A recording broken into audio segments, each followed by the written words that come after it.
The story didn't explode because of a bad throw or a missed read. It blew up because of a sentence, one opinion, one moment where a media voice thought they were delivering tough football truth, only to spark a backlash they clearly didn't see coming.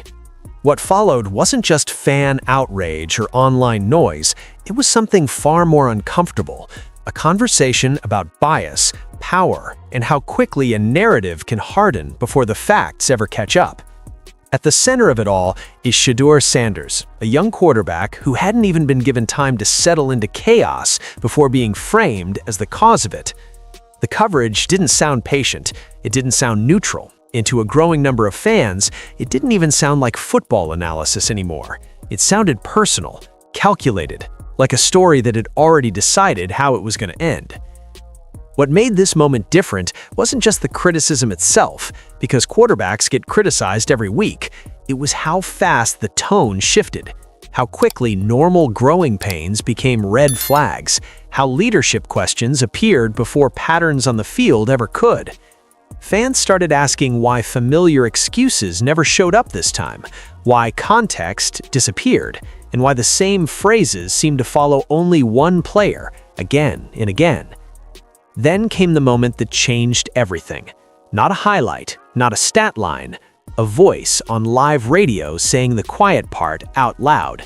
No soft language, no careful hedging, just a blunt accusation that the coverage surrounding Sanders wasn't simply harsh, but distorted.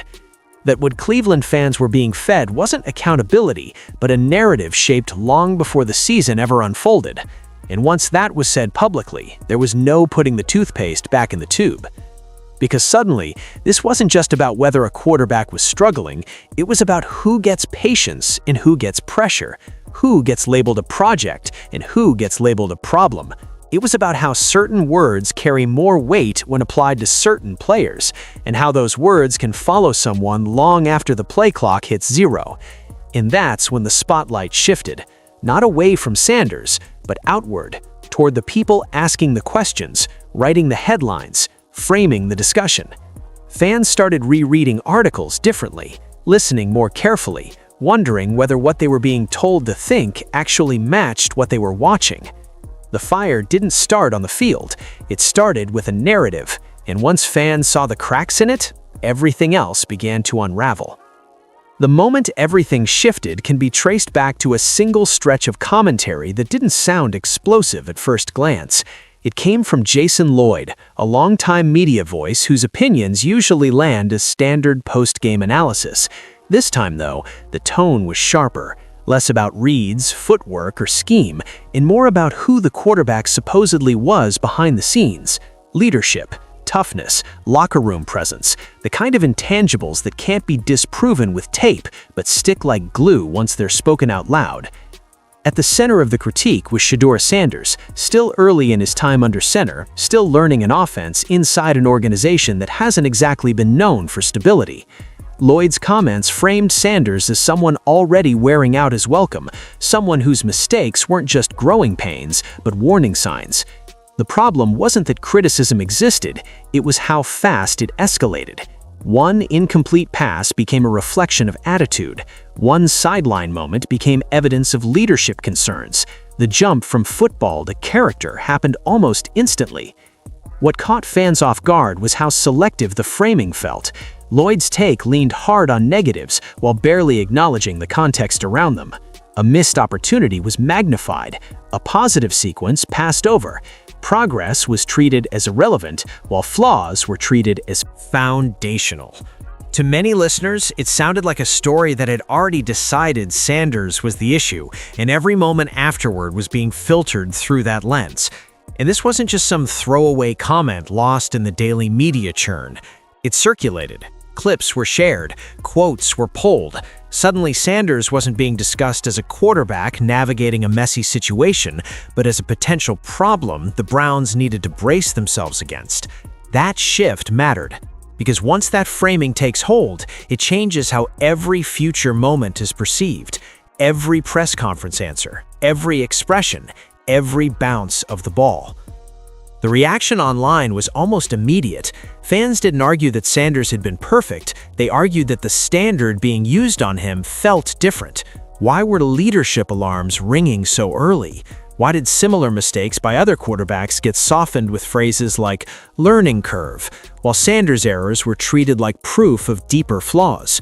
The more people replayed the comments, the more they felt less like tough love and more like a setup. And that unease kept building. Because once the door is open to questioning a player's character instead of just their performance, there's no easy way to close it again. The comment didn't just criticize a quarterback, it lit the fuse on a narrative, and what happened next would pull far more voices into the conversation than Lloyd ever expected. The pushback didn't come from blind loyalty or denial. It came from people actually watching the games and comparing what they were seeing to what they were being told. Fans started rewinding drives, breaking down sequences, and asking a simple question that the coverage never seemed to answer. If this is a leadership crisis, where's the evidence?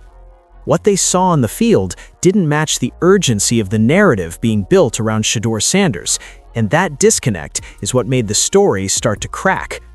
A lot of the criticism leaned on isolated moments, a missed throw here, a stalled drive there, but fans noticed how those moments were being lifted out of context and presented as defining traits.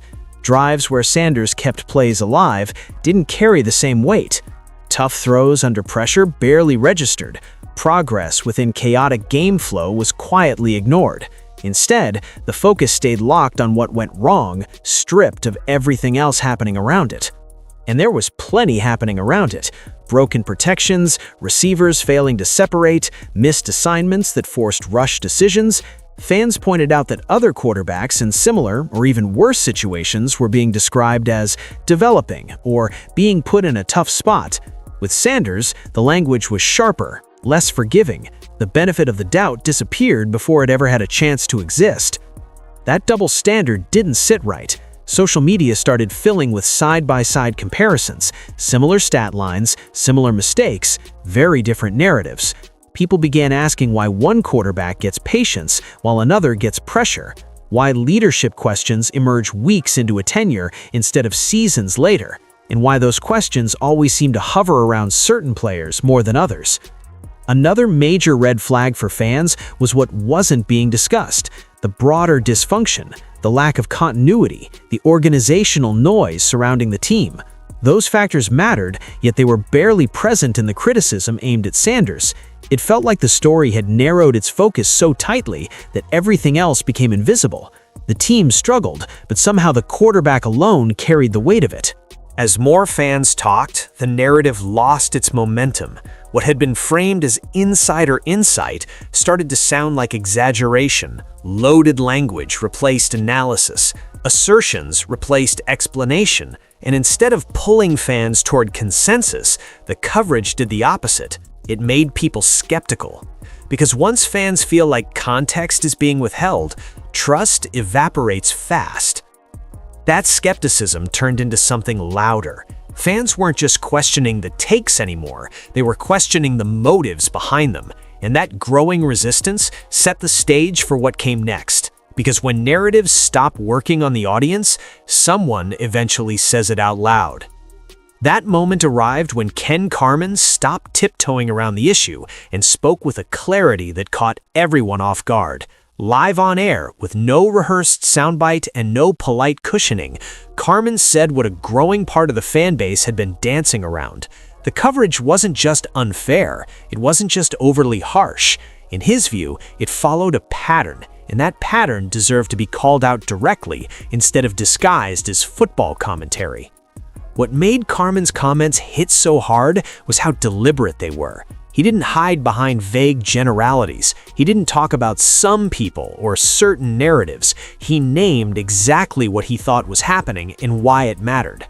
According to him, the criticism surrounding Shedeur wasn't being applied evenly. It wasn't rooted purely in performance. It was shaped by framing, tone, and assumptions that went far beyond the box score. Carman argued that the media conversation had crossed an invisible line.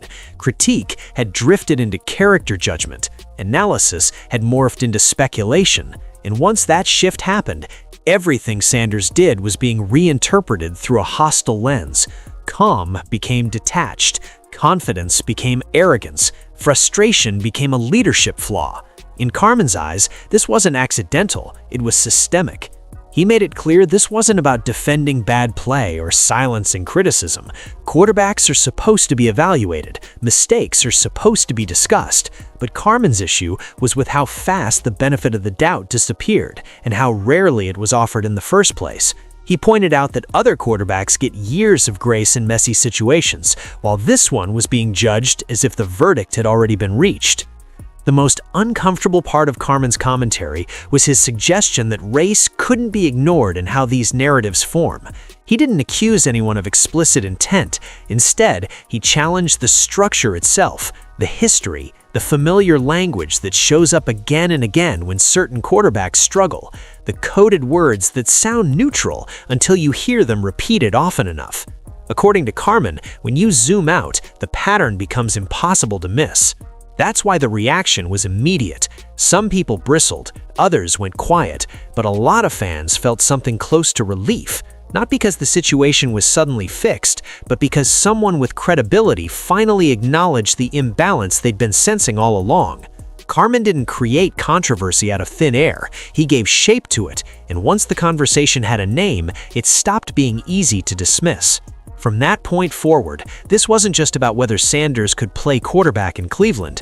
It became a question about how stories are built, who controls them, and who gets caught underneath them when the framing turns toxic. And once that door was opened, there was no closing it again. Once the conversation shifted, the critiques stopped living on the field. What used to be about missed reads or timing suddenly centered on who Shedeur Sanders was as a person. The language changed, the focus narrowed. And that's when fans started recognizing a familiar pattern. The football analysis didn't disappear, but it became background noise. What took its place was something far more subjective and far harder to push back against. Words like aloof and distant began floating around. Questions about attitude replaced breakdowns of play calling. Anonymous concerns surfaced about how he supposedly carried himself, how he supposedly interacted, how he supposedly fit. None of it came with context, none of it came with on-the-record accountability. It was presented as insider knowledge, but it felt more like character profiling than reporting. That's where the line blurred. When coverage relies on unnamed sources and vague descriptions, it creates a narrative that can't be proven or disproven. Every action becomes confirmation. If Sanders spoke confidently, it was framed as ego. If he stayed calm, it was called disengagement. If he showed emotion, it was portrayed as instability. There was no neutral interpretation left. Everything fed the same conclusion. This is exactly what Carman was warning about. Once critique turns personal, performance becomes almost irrelevant. The conversation stops being about development and starts being about identity. And identity-based narratives are powerful because they stick even when the evidence doesn't fully support them. They follow players into interviews, into locker rooms, into every future headline. What made it more concerning was how selective the scrutiny felt. Other players struggled, missed assignments, or visibly showed frustration, yet those moments were treated as situational. With Sanders, the same behaviors were elevated into red flags. Fans noticed how quickly normal quarterback emotion was reframed into a leadership defect. That imbalance made it clear this wasn't just tough analysis, it was something else. To be clear, much of what circulated during this period was speculative. Reports claimed, rumors suggested, it was said behind the scenes. Nothing definitive, nothing substantiated. But repetition gave those claims weight, and once repeated often enough, speculation begins to feel like fact, even when it isn't. This is how character policing takes hold. It shifts the burden onto the player to disprove an accusation that was never fully formed in the first place. And in Sanders' case, it created a situation where no response could be the right one. Defend yourself in your defensive, say nothing in your detached. The trap was already set. And while the coverage kept tightening around his personality, something critical was being left out: the environment he was operating in, the bigger picture. Because when you strip away context and focus solely on character, it becomes much easier to assign blame, and that omission would become impossible to ignore as the season pushed forward. What kept getting lost in all of this was the environment Sanders had walked into, an environment that existed long before his name was ever attached to it. The Cleveland Browns were not a blank slate waiting for a young quarterback to stabilize them. They were already a franchise tangled in uncertainty, turnover, and noise. Coaching changes, inconsistent offensive identities, shifting expectations, and constant leaks had become part of the backdrop. Yet somehow, that reality barely made it into the conversation when blame started being assigned. Fans couldn't ignore how selective the context had become. When plays broke down, the analysis rarely lingered on protection failures or busted routes. When drives stalled, the focus stayed fixed on the quarterback's decision-making, as if every snap existed in a vacuum. The reality was messier: timing issues in a new system, communication breakdowns, game plans that shifted week to week. These are the kinds of complications young quarterbacks are usually granted time to work through. In Cleveland, that patience never showed up. Instead of framing Sanders as a player learning inside instability, coverage flipped the equation. The dysfunction became background noise, while he was framed as the disruption. That reversal mattered, because once a quarterback is positioned as the source of chaos, every team issue gets traced back to him, whether it logically fits or not. Missed assignments suddenly become leadership failures. Coaching confusion turns into proof that the quarterback isn't commanding the room. Carman hammered this point home by reminding listeners that if almost any rookie quarterback were placed into the same circumstances, the narrative would look very different.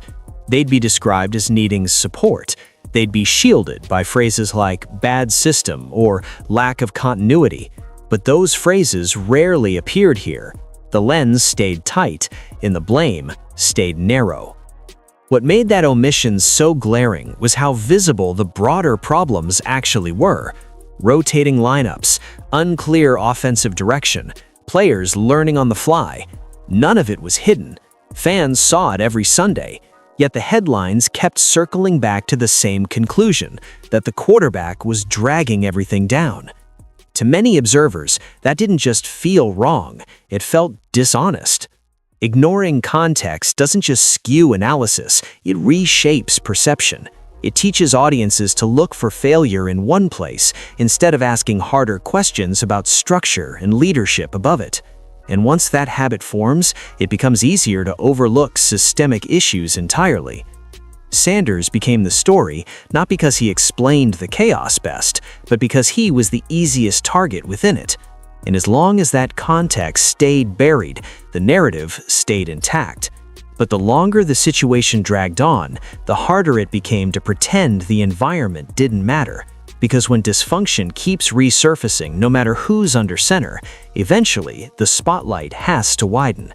And that widening would push the conversation into an even more uncomfortable place for the people controlling the coverage. It didn't just show up in articles or radio segments. You could hear the shift in the room. The questions themselves started to sound different. When Shedeur Sanders stepped up to the podium, the tone wasn't about reads or adjustments, it was about vibes, chemistry, and supposed tension. The same ideas phrased slightly differently each week, circling back no matter how clearly he answered the last time. What stood out was how loaded those questions felt. They weren't openly accusatory, but they carried assumptions baked into the wording. Instead of asking how the offense was developing, they asked how he planned to respond to outside noise. Each question nudged the narrative forward, reinforcing the idea that something was wrong, even when nothing concrete had been established. Sanders handled it with composure. He stayed calm, measured, and direct. He didn't take the bait. He didn't escalate. But even that restraint was reinterpreted. His professionalism became emotional distance. His refusal to clap back was painted as a lack of urgency. Fans began noticing how answer ever seemed to satisfy the framing. No matter how clearly he shut down rumors, the next question assumed those rumors still carried weight. This is where the pressure quietly multiplied. The role shifted from playing quarterback to managing perception. Every facial expression was analyzed, every pause was dissected. A short answer became proof of irritation, a long answer became proof of defensiveness. It wasn't enough to play well, he had to perform the right version of leadership on demand, under a microscope that never seemed to move. And fans couldn't help but compare. Other quarterbacks spoke with confidence, even swagger, and were praised for commanding presence. When Sanders spoke the same way, the language softened into skepticism. Words like tone and body language started doing more work than actual football results. That contrast raised uncomfortable questions about whose confidence is celebrated and whose is scrutinized. Carman pointed out that this wasn't accidental. When media framing shifts, it teaches audiences how to interpret behavior. Over time, that framing becomes reality. Viewers stop asking whether the questions are fair and start assuming the premise behind them must be true. That's how narratives self-perpetuate, not through facts, but through repetition. The more those press conferences unfolded, the clearer it became that the conversation was no longer neutral. The questions weren't just seeking answers, they were reinforcing a story already in motion. And once that happens, the quarterback isn't just answering for his play anymore, he's answering for a version of himself that someone else has already decided exists. Once Carman's words were out in the open, the way fans consumed coverage changed almost overnight. Articles that once felt authoritative suddenly felt slanted. Quotes that would have been accepted without question were reread more carefully. The spotlight didn't move off Shedeur Sanders, but it widened, pulling the media itself into the frame. And that shift mattered more than any single take. You could see it happen in real time. Social media threads that normally echoed the same talking points started pushing back. Clips of commentary were dissected line by line, not to defend Sanders blindly, but to question how conclusions were being reached. Fans weren't just arguing outcomes anymore, they were challenging framing. Why this wording? Why this emphasis? Why now? Once those questions started circulating, the narrative lost its automatic authority. Comment sections changed tone. Where agreement used to dominate, skepticism took over. Media personalities who had coasted on credibility found themselves being asked to explain their assumptions. Tweets that once passed quietly now got ratioed. Side-by-side comparisons spread, showing how quarterbacks with similar struggles were discussed in completely different ways. The contrast was hard to ignore and harder to explain away. What really shifted was trust. Fans didn't suddenly decide every reporter was wrong, but they stopped assuming coverage was neutral by default. They began watching games with a more critical eye toward how stories would later be framed. When the next article dropped, people asked what was missing as much as what was included. That awareness changed the power dynamic. Narratives only work when audiences accept them unquestioningly. Carman's role in that shift wasn't about volume, it was about permission. By calling out the imbalance publicly, he gave fans the space to acknowledge what they'd been sensing without sounding defensive or dismissive of criticism. It became possible to say, something feels off here, without being accused of making excuses. And once fans started questioning the media instead of the quarterback, the conversation flipped. The pressure eased slightly on Sanders, not because the scrutiny disappeared, but because it was now shared. The microscope was no longer aimed in just one direction. It turned toward the people holding it. That's a dangerous moment for any narrative, because when the audience stops consuming and starts analyzing, the story loses control. And while nothing was resolved overnight, one thing was clear: the media no longer owned the conversation the way it used to, and that loss of control would only grow louder the longer silence followed. As the debate grew louder, one thing became impossible to ignore. The response from the people at the center of the criticism never came. No clarification, no follow-up, no acknowledgement. And in a moment where transparency could have cooled everything down, the silence did the opposite. It amplified the tension. Because when coverage is being publicly questioned, especially over fairness and framing, saying nothing starts to feel like a decision rather than an oversight. Fans began reading that silence as optics, not coincidence. If the criticism was truly being misinterpreted, why not explain it? If the reporting was rock solid, why not defend the sourcing, the wording, the emphasis? Instead, the work stood unchanged, leaving audiences to fill in the blanks themselves. And once people start filling in gaps, speculation grows fast, even if no one is claiming certainty. Carman pointed out how silence functions in media spaces. It allows a narrative to linger without accountability. It signals confidence to supporters and avoidance to skeptics at the same time. But when trust has already been shaken, silence lands heavy. It doesn't calm the storm, it confirms that something uncomfortable has been touched.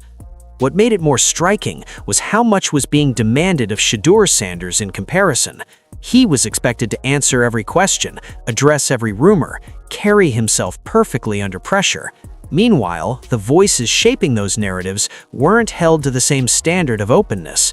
That imbalance stood out more clearly than ever once fans noticed it. The unanswered questions piled up. Why did anonymous sourcing only seem to surface around one player? Why did certain descriptors keep appearing without concrete examples?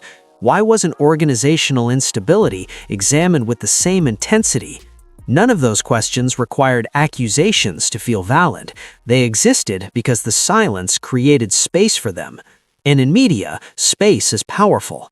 When explanations aren't offered, audiences assume intentions. When tone isn't clarified, they infer bias. Silence doesn't pause the conversation, it redirects it, away from controlled messaging and toward public interpretation. At that point, the story had evolved beyond a quarterback's performance or a radio exchange. It became about accountability itself, who owes it, who avoids it, and how easy it is for narratives to harden when no one steps in to explain how they were formed in the first place. That silence didn't end the controversy, it cemented it, because once audiences start asking questions about motives instead of mechanics, the damage isn't limited to one player, it spreads to everyone involved in shaping the story. When you strip away the noise, this was never just about wins, losses, or even quarterback play. What this moment really exposed was how fragile the line is between analysis and agenda, how quickly opinion hardens into narrative, and how much power exists in the hands of the people who decide which stories get oxygen and which ones get buried. Shedeur Sanders didn't suddenly become a flashpoint because of one bad game. He became one because the system around him made it easy to point, easy to label, and easy to move on. The larger issue isn't whether Sanders is flawless. He isn't. No young quarterback is. The issue is why certain players are required to prove their humanity before they're allowed to develop, why grace feels conditional, why patience gets assigned unevenly. Those questions matter far beyond Cleveland, because once a narrative takes hold, it doesn't just influence fan opinion. It impacts confidence, opportunity, and careers. What Ken Carman did wasn't defend a player from criticism. He challenged a process. He challenged the idea that media fairness is automatic and self-correcting, and in doing so, he forced a conversation many people had grown comfortable avoiding, not about intent, but about outcomes, not about individual blame, but about repeated patterns that show up season after season. The uncomfortable truth is that narratives don't need to be loud to be harmful. They don't need slurs or shouting. They work through tone, repetition, and omission, through what's emphasized and what's ignored. When leadership is questioned before development is allowed, the damage is already done long before anyone notices it happening. This moment also revealed something powerful about audiences. Fans aren't passive anymore. They're paying attention, they're comparing coverage, they're asking smarter questions, and they're no longer willing to accept analysis that doesn't match reality just because it comes from a familiar voice. That shift matters because narratives only survive when no one challenges them. Shedeur Sanders' story is still being written.